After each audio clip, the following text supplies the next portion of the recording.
Hey, it's Ron from the Colorado Sounds sitting, can I say backstage at Roots Music Project? Sure. In this little storage room that's got water and dirty dishes and what else is over here in the corner? Ron, stop. You're embarrassing us. No. People who've never seen a backstage before. I'm sitting with Dave Kennedy, who is really the founder, Mr. Roots Music Project. I'm here because I want to talk to you about the Roots Music Festival. But before we do, for people that don't even know about Roots, I just want people to get an understanding of how Roots Music Project came to be. Like, how did you put this all together a number of years ago? And what was the spark? And kind of the spark was, we're all musicians. We had a rehearsal space right next door, and it was a very small space, about the size of a garage. And two things we needed. One was we needed a bathroom.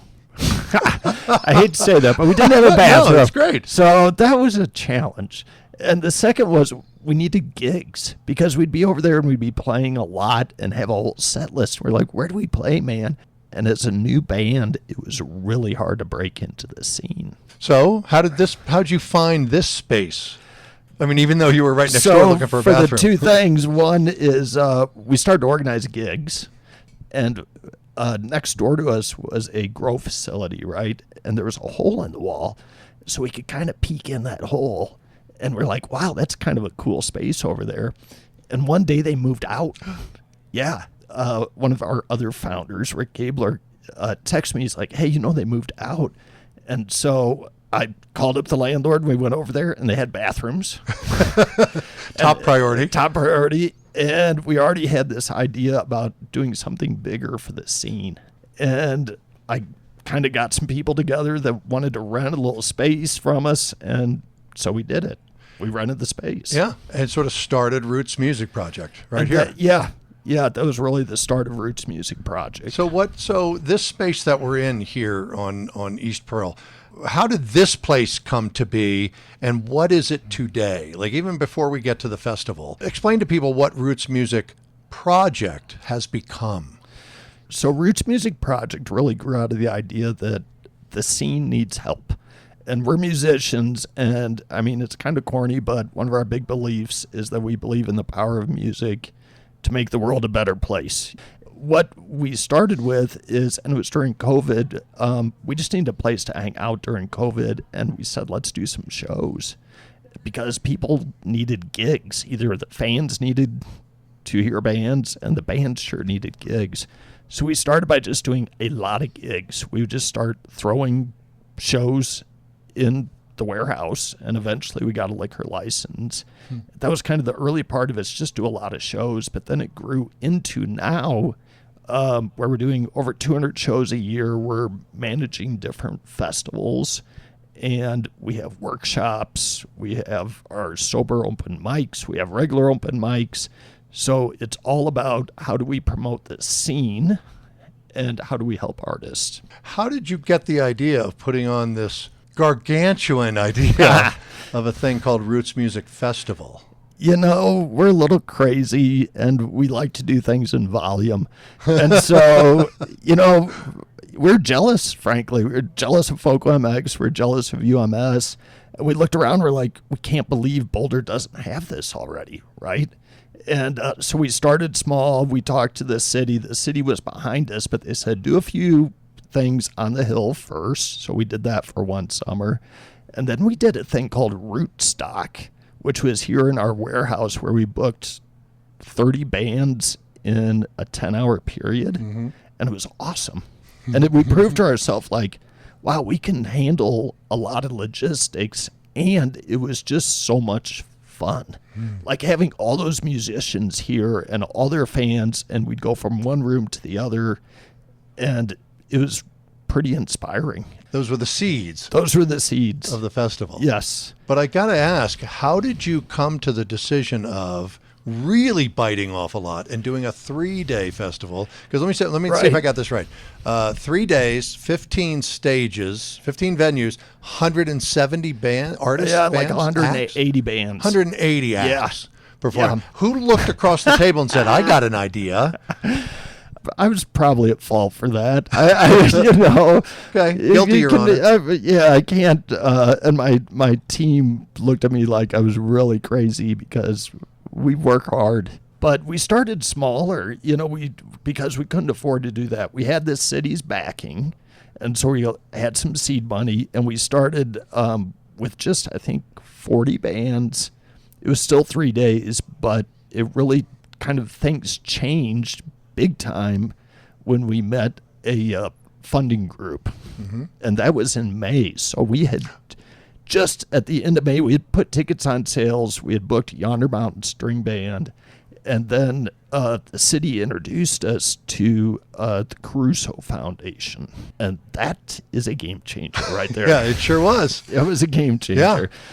Yeah. And so we don't want it to be a South by Southwest, but we like elements of South by. Yeah, that feel. The feel of the... Without the size. Without the size where it's citywide. Like it says citywide immersion, which we're not quite there yet, but that's coming. And that it has other disciplines involved too, but it's centered around music and creativity. And then we also want to kind of bring in some of the Boulder elements and some of the elements that Caruso wanted us to bring in with, which is the tech community as well. And the more we got into it, the more we found out that those two communities really overlap. And especially with our artists. I mean, we have 800 artists on these stages. I mean, that's crazy, people. Right? Yeah, that's a lot of people. And if you ask them, like, hey, are you in the tech industry? Do you like tech? A lot of those people are going to say, yeah. I don't know why. I don't know if you found the same thing, right? We're all creative in different ways. Yeah, maybe it's a math thing. I don't know. I mean, 800 individual people, 170 acts. 180 acts. 180, rather. How did you go about figuring out who to put on the bill? Like, what was the process like for your band? So because I assume you didn't sit at home and listen to. We 300. We listened to everybody who applied, and then we had a criteria of we wanted really established bands, we wanted rising bands, we wanted youth bands, we wanted garage bands, we wanted dad bands. You know, like we wanted. This is a community thing. Real independent sounds, diverse, yes. A little bit of everything. Yes, and we did pay attention to a lot of, like, we want to welcome everybody, and are we doing that? So we watched a lot of videos, and we just started inviting people, and we automated it so we could do it pretty quickly. Yeah. As you said in the beginning, that Boulder did not have something like this. And here's the city kind of getting behind it, and then you get a guy like Dan Caruso who immediately sees what you're trying to do and wants to be involved also. So you've got a lot of different aspects of the town where we live coming together to make this thing happen. I'm going to guess that you have been exposed to a number of different experiences, stories, various kinds of support from the community. And the festival hasn't even happened yet.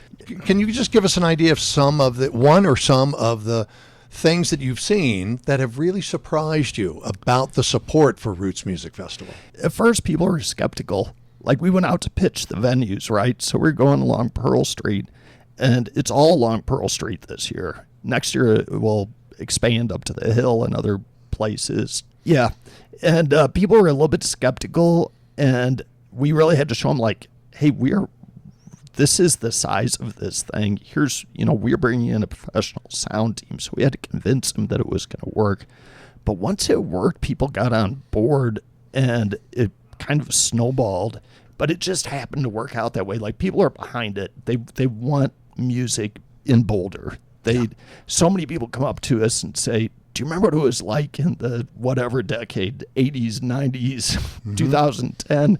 Or do you remember when this band broke? Or remember about the show for String Cheese Incident on the Hill in the 90s? I mean, people have these memories, and frankly, I'm jealous. Yeah. I'm really jealous. Well, the Nirvana at Penny Lane story also. Back in the 90s. Totally. True. So it's nice that it seems that the community is receptive to what this big thing that's going to happen right out of the gate with you guys. Right. And I just love it that it's going to be kind of unique because, of course, you will be using regular music venues like the Boulder Theater and E-Town Hall, but also retail shops and a real estate office. Yes. Oddfellows Hall, which is a beautiful place for a show, but nobody gets to go there.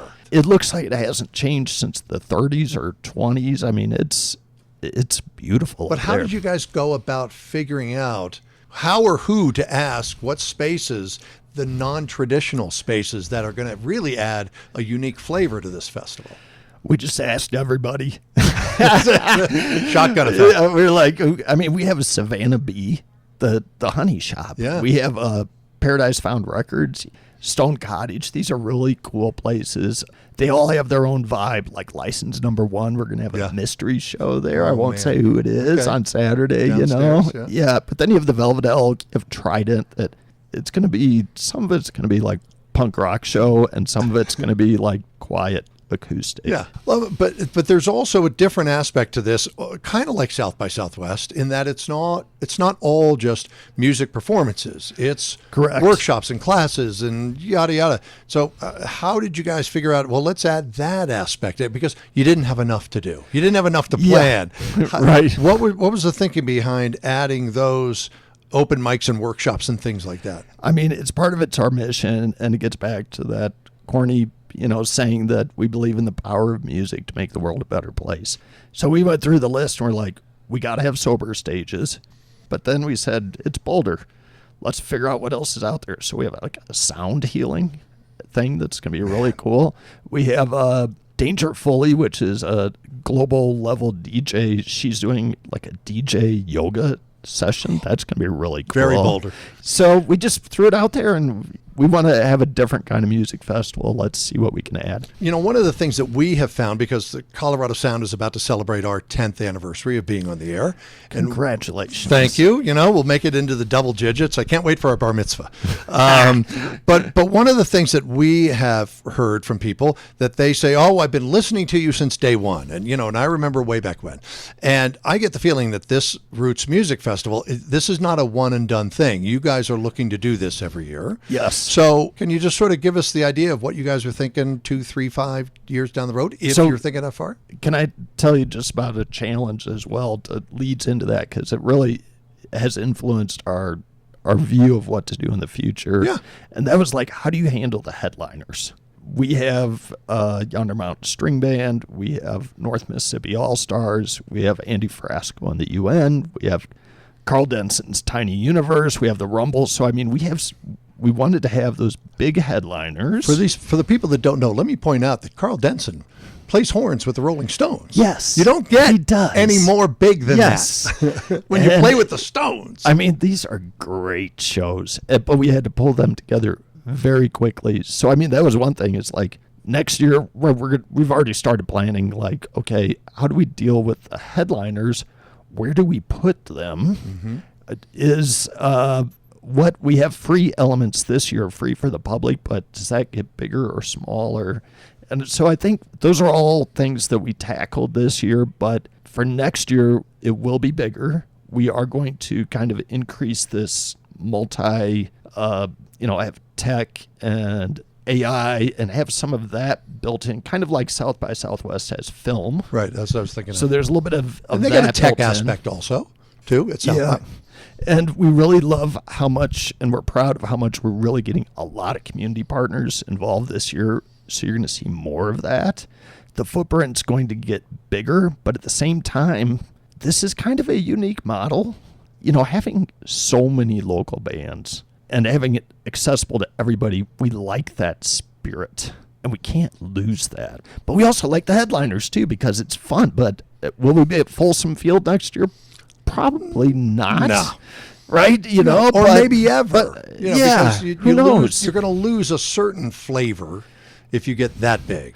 The bigger festivals kind of start to sag under their own weight, but at the same time, we have some ambitious people that want to make this really special. That's great. We've made it very easy for people to find out about Roots Music Festival. We've got a link on the concert calendar on our website, which we've had there for weeks and months since you guys announced this. So with the event happening Friday, Saturday, Sunday, all over Pearl Street in Boulder, You want to learn more? It's right there on that concert calendar page at coloradosound.org. Dave Kennedy, I'm glad I caught you now, because I get the feeling that either A, you're going to be too busy to have talk to in a couple of days, or to absolutely beat already, even before the festival starts. I have coffee, as you see. So, yeah, but Ron, I'll talk to you anytime, man. Thank you. Yeah.